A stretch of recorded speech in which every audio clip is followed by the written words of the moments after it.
মার্কিন president Donald ট্রাম্পের সঙ্গে চেহারায় অদ্ভুত মিল এবং মাথায় সোনালি চুলের কারণে বিশ্বজুড়ে আলোড়ন তোলা বাংলাদেশের সেই ভাইরাল অ্যালবিনো মহিষটি শেষ পর্যন্ত কুরবানি হচ্ছে না। ঈদুল আজহার আগে বিক্রি হয়ে গেলেও সরকারের উচ্চ পর্যায়ের বিশেষ নির্দেশনায় সেটিকে উদ্ধার করা হয়েছে। বিরল প্রজাতির এই গোলাপি মহিষটির নতুন ঠিকানা হয়েছে ঢাকার মিরপুর জাতীয় চিড়িয়াখানা। নারায়ণগঞ্জের পাইকপাড়ার রাবেয়া এগ্রো ফার্মে লালন পালন করা 4 বছর বয়সী এবং প্রায় 700 কেজি ওজনের এই মহিষটি কুরবানির উদ্দেশ্যে ঢাকার কেরানীগঞ্জের এক ক্রেতার কাছে বিক্রি করা হয়েছিল। প্রতি কেজি 550 টাকা হিসেবে মহিষটির দাম চূড়ান্ত হয়। তবে মহিষটিকে ঘিরে ব্যাপক আগ্রহ এবং নিরাপত্তাজনিত কারণে কুরবানির আগ মুহূর্তে সরকারের উচ্চ পর্যায়ের হস্তক্ষেপ আসে। স্বরাষ্ট্রমন্ত্রীর বিশেষ নির্দেশনায় পুলিশ কেরানীগঞ্জ থেকে মহিষটিকে নিজেদের হেফাজতে নেন। সেই ক্রেতার সম্পূর্ণ টাকা ফেরত দিয়ে প্রাণী সম্পদ অধিদপ্তরের অনুরোধে মহিষটিকে আজীবন সংরক্ষণের ব্যবস্থা করা হয়েছে। চিড়িয়াখানায় নেওয়ার পর নিয়ম অনুযায়ী এটিকে প্রথমে 2 সপ্তাহের কোয়ারেন্টাইনে রাখা হবে।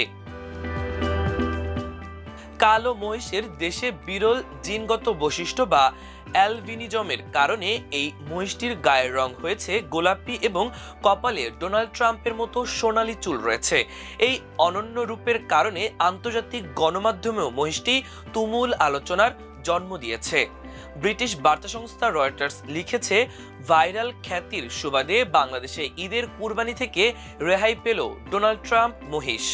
মার্কিন প্রেসিডেন্টের কমান্ডার ইন চিফ পদের সঙ্গে মিল রেখে রসিকতা করে মহিষটিকে কমান্ডার ইন বিফ বলে আখ্যা দিয়েছে ফরাসি বার্তা সংস্থা এএফপি। তারা নতুন প্রতিবেদনে লিখেছে, ট্রাম্প মহিষকে কুরবানি থেকে বাঁচিয়ে বাংলাদেশের চিড়িয়াখানায় পাঠানো হলো। ফ্রান্স 24-এর শিরোনাম করেছে, ভাইরাল তারকা খ্যাতি বাংলাদেশে ট্রাম্প মহিষকে কুরবানির হাত থেকে বাঁচালো। ব্রিটিশ সংবাদ মাধ্যম স্কাই নিউজ লিখেছে, বাংলাদেশে ঈদের কুরবানি থেকে রেহাই পেল ভাইরাল ডোনাল্ড ট্রাম্প মহিষ। আনাদুলু এজেন্সির প্রতিবেদনে বলা হয়েছে, ভাইরাল ডোনাল্ড ট্রাম্প মহিষটিকে বাঁচাতে হস্তক্ষেপ করলেন কর্মকর্তারা। টাইমস অফ ইসরায়েল লিখেছে, ঈদের কুরবানি থেকে শ্বেতকায় ডোনাল্ড ট্রাম্প মহিষকে রেহাই দিল বাংলাদেশ। নিউ ইয়র্ক পোস্টে বলা হয়েছে, ডোনাল্ড ট্রাম্প নামের ভাইরাল অ্যালবিনো মহিষ বাংলাদেশে ঈদের কুরবানি থেকে রেহাই পেয়েছে। এনডিটিভি লিখেছে, ভাইরাল ডোনাল্ড ট্রাম্প মহিষকে ঈদের কুরবানি থেকে বাঁচিয়ে বাংলাদেশের চিড়িয়াখানায় হস্তান্তর করা হয়েছে। দ্য এক্সপ্রেস ট্রিবিউনের প্রতিবেদনে বলা হয়েছে, পাকিস্তানি সংবাদ মাধ্যমটির শিরোনাম, ভাইরাল ডোনাল্ড ট্রাম্প মহিষটিকে বাঁচাতে এগিয়ে এলেন বাংলাদেশের কর্মকর্তারা।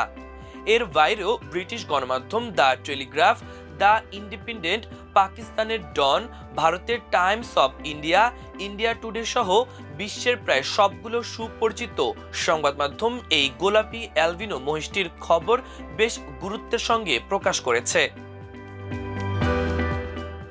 এদিকে মহিষটিকে কেন্দ্র করে সামাজিক যোগাযোগ মাধ্যমে একটি ভুয়া স্ক্রিনশট ভাইরাল হয়েছে। সেখানে দাবি করা হয়, খোদ ডোনাল্ড ট্রাম্প তার নিজস্ব ট্রুথ সোশ্যাল প্ল্যাটফর্ম থেকে বাংলাদেশের এই মহিষের চুলের প্রশংসা করেছেন। তবে বিভিন্ন ফ্যাক্ট চেকিং প্রতিষ্ঠানের তদন্তে দেখা গেছে, ট্রাম্প এ ধরনের কোনো পোস্ট করেননি এবং স্ক্রিনশটটি সম্পূর্ণভাবে এডিট করা বা ভুয়া। বিরল শারীরিক গঠন আর তারকা খ্যাতির কারণেই শেষ পর্যন্ত নিশ্চিত মৃত্যুর হাত থেকে রক্ষা পেয়ে ইতিহাসের অংশ হতে যাচ্ছে বাংলাদেশের এই ট্রাম্প মহিষ।